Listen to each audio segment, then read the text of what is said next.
تو جناب یزید بن مفرق نے اس حالت میں مسکراتے ہوئے کہا تھا کہ یہ جو تم نے غلاظتیں میرے اوپر ڈالی ہیں یہ پانی سے دھل جائیں گی، لیکن جو میں نے شعر تیرے سلسلے میں کہا یہ تیری ہڈیوں تک سرایت کر گیا ہے، یہ اس کا درد تجھے کبھی کم نہیں ہوگا اور یہ تو سنتا رہے گا، اور تاریخ لکھتی رہے گی۔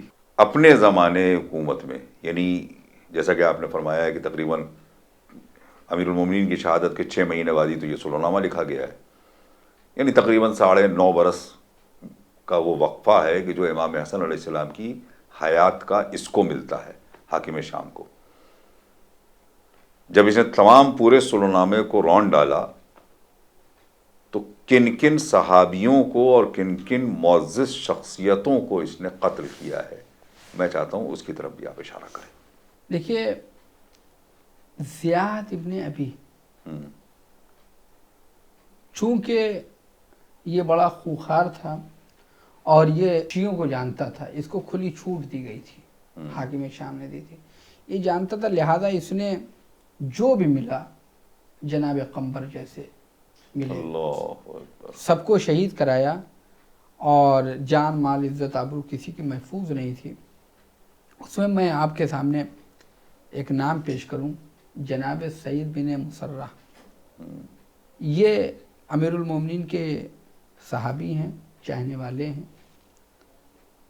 زیاد نے چونکہ یہ جانتا تھا، پہلے امیر المومنین کے لشکر میں تھا، لہذا ایک ایک کو جانتا ہی ہے، لہذا یہ بہتر جانتا ہے کون علی کا چاہنے والا ہے۔ جناب سعید کو اس نے ڈھونڈوایا کہ ان کو قتل کرے۔